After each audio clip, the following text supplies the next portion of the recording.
সবাই আমাদের নিউজ ফিডে যারা আছে ফ্রেন্ড সার্কেল থেকে সবাই আর কি ভোটে দাঁড়াচ্ছে। সো এটা আগের থেকে অনেকটা, হ্যাঁ ঠিক আছে, ইতিবাচক দিকে আসছে বলতে গেলে অনেকটা আমাদের আগের যে পরিবেশ আমরা দেখছি, যে ডাকসু আগে যেভাবে হইতো, যেভাবে একটু ক্যাম্পাসের মধ্যে মারামারি, তারপরে অনেক হাঙ্গামা, সেই দিন এখনও আসে নাই, বলা যাচ্ছে না ফিউচার হবে কি না। কারণ আমাদের 9 তারিখে, সেপ্টেম্বর 9 তারিখে ডাকসু নির্বাচন। আশা করি এখনও পর্যন্ত শিথিল অবস্থা বিরাজ করতেছে, তবে এরকমটাই থাকলে আমার মনে হয় ক্যাম্পাস নিয়ে যে এত এত কাজ করার সুযোগ আছে আমাদের।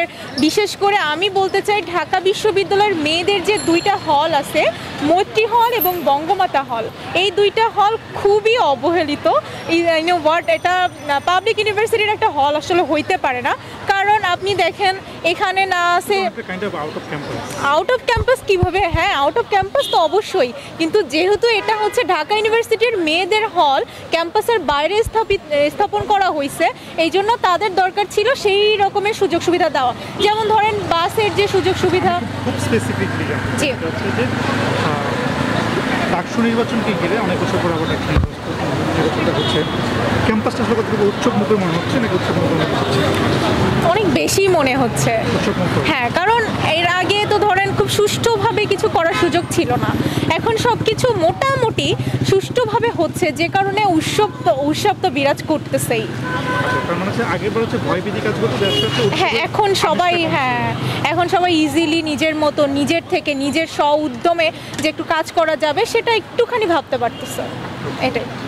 আমি একজন নারী শিক্ষার্থী হিসেবে বলবো, আমাদের মেয়েদের হলগুলোতে যে ধরনের বৈষম্যগুলো চলে, যে ধরনের অনিয়মগুলো চলে, সেগুলো আমাদের সাথে অযৌক্তিক। মেয়েদের হলগুলোতে রাতে একবার কোনো কাজের সূত্রে দেরি করে আসলে তাকে রাতে হলে ঢুকতে দেওয়া হয় না, যেটা মানবাধিকার লঙ্ঘন। প্রয়োজনে তাকে নির্ধারিত নিয়মের মধ্যে আনতে হবে, প্রয়োজনে তাকে শোকজ নোটিশ দিতে হবে যে আপনি 5 দিন পর পর কেন হলে দেরি করে আসছেন, আপনার গার্ডিয়ান কল করা হবে। কিন্তু একটা মেয়েকে কি করে রাতে বাহিরে রেখে দিয়ে নিরাপদ বোধ করানো হয়, যেখানে সে হলের আবাসিক শিক্ষার্থী, তাকে প্রয়োজনে নিয়মতান্ত্রিকতায় আনতে হবে। কিন্তু একটা মেয়েকে রাতে হলের বাহিরে রেখে দেওয়া কোনোভাবে মানবাধিকারের বা একজন নারী বা একজন মানুষ হিসেবে অধিকারের মধ্যে পড়ে না। তারপরে নারীরা, যে নারী বা পুরুষ যেই ক্ষেত্রেই বলি না কেন, তাদের ক্যাম্পাসে সুষ্ঠু পরিবেশ, শান্তিপূর্ণ পরিবেশ আমরা চাই। নারীদের হলগুলোতে হল সংকট এবং আবাসন সংকটে নারীরা যে পরিমাণের ভুক্তভোগী, নারীদের মানসিক এবং শারীরিক স্বাস্থ্য পরিবেশ আরও বেশি উন্নত হওয়া খুবই জরুরি। সেই জায়গায় আমাদের হল সংকট নারীদের সবচেয়ে গুরুত্বপূর্ণ বিষয়। আরেকটা বিষয় হচ্ছে আমাদের অনাবাসিক মেয়েরা, তারা ক্যাম্পাসে এসে একটু নিরাপদ বোধ করে না, কারণ তারা তাদের আবাসিক হলগুলোতে অ্যালোটেড হলেও কখনো ঢুকতে পারে না।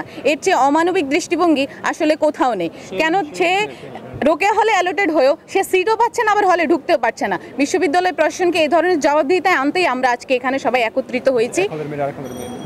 এবং আমরা এক হলের মেয়েরা ভিন্ন ভিন্ন হলগুলোতে, মানে মেয়েদের ভিন্ন ভিন্ন হলগুলোতে আমরা প্রবেশ করতে পারি না, কিন্তু আমাদের অনেক ধরনের কার্যক্ষেত্র থেকে থাকে বিভিন্ন হলে, যেখানে আমাদের প্রয়োজন পড়ে।